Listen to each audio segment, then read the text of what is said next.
कभी सोचा है कि एक नदी को भी कैद किया जा सकता है, एक नदी जिसे बांधा गया था जिंदगी देने के लिए, लेकिन अब वो खुद ही एक कैदी बन गई है। ये कहानी है पांचना बांध की, एक ऐसा वादा जो उम्मीद की रोशनी लेकर आया, पर आज एक गहरे विवाद के अंधेरे में कहीं खो गया है। और यही सवाल इस पूरी कहानी के दिल में है। आखिर ऐसा क्या होता है जब एक सॉल्यूशन जो लोगों को जोड़ने के लिए बना था, वो ही उनको बांटने की वजह बन जाए? कैसे एक जीवन देने वाला बांध एक पूरे समुदाय के लिए रुकावट बन गया? चलिए इस उलझी हुई कहानी को शुरू से समझते हैं। कहानी की शुरुआत होती है राजस्थान से, एक ऐसी जगह जहां पानी की हर एक बूंद सोने से कम नहीं। इस सूखी धरती पर पानी हमेशा से जिंदगी भी रहा है और संघर्ष भी। तो कहानी का पहला पन्ना उम्मीद से लिखा गया था, एक बहुत बड़ी समस्या का एक बहुत बड़ा और उतना ही एम्बिशियस सॉल्यूशन। नाम था पांचड़ा बांध। तो आखिर ये पांचना बांध है क्या? देखिए, ये सिर्फ कंक्रीट का एक ढांचा नहीं है, ये मिट्टी से बना राजस्थान का सबसे बड़ा बांध है। और इसका नाम पांचना इसलिए पड़ा क्योंकि इसे 5 नदियों भद्रावती, बरखेड़ा, अटा, माची और भैंसावर के संगम पर बनाया गया था। और इसका मकसद सिर्फ एक 35 प्यासे गांवों की प्यास बुझाना। सब कुछ एक सपने जैसा था। 1978-79 में जब प्रोजेक्ट को हरी झंडी मिली तो लगा जैसे बरसों की दुआ कबूल हो गई। करीब 10 साल लगे इसे बनाने में, और फिर 1989 में वो दिन आया जब बांध से पानी की पहली धार बही। और उसके बाद जो हुआ वो एक सुनहरा दौर था। वहां के लोगों के लिए ये सिर्फ पानी नहीं था, बिल्कुल नहीं। वो इसे कहते थे अमृत धारा, अमृत की धारा। सोचिए, ये शब्द ही बताता है कि इस पानी ने लोगों के दिलों पर, उनकी जिंदगी पर कितना गहरा असर डाला होगा। तो सवाल ये है कि उन 16 सालों में आखिर हुआ क्या?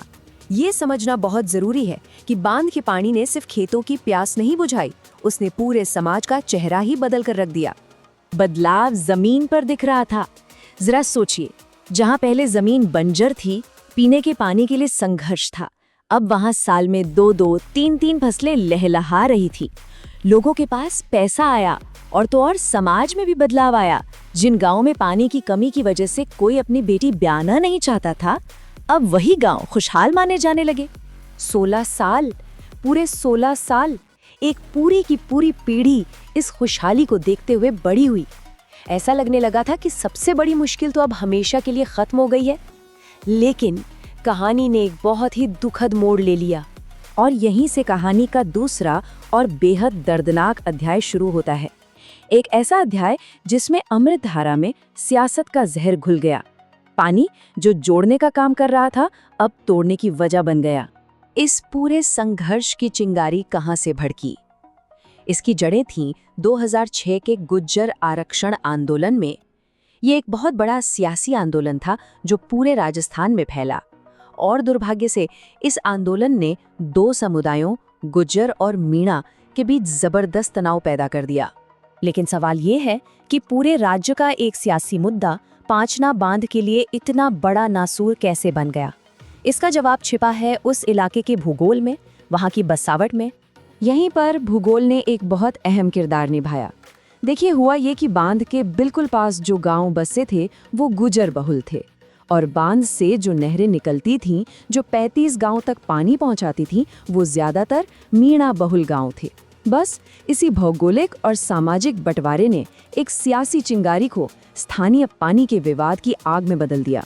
और इसके बाद जो हुआ वो बेहद दुखद था।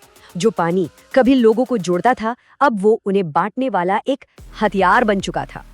हुआ ये कि आरक्षण आंदोलन के दौरान जो झड़पें हुई, उसके जवाब में बांध के पास बसे गुर्जर समुदाय के लोगों ने बांध के गेट अपने कब्जे में ले लिए। फिर उन्होंने नहरों में जाने वाले पानी को रोक दिया, और नतीजा ये हुआ कि नीचे बसे उन 35 गांवों तक पानी की एक बूंद भी पहुंचनी बंद हो गई। बांध पर कब्जा करने वाले गुट का तर्क इस एक नारे में साफ था, पांचना की पानी पर पहला हक अपना। उनका कहना था कि क्योंकि वो बांध के सबसे करीब रहते हैं, इसलिए पानी पर पहला अधिकार भी उन्हीं का है। सोचिए, ये वही लोग थे जो 16 साल से मिल बांटकर पानी इस्तेमाल कर रहे थे।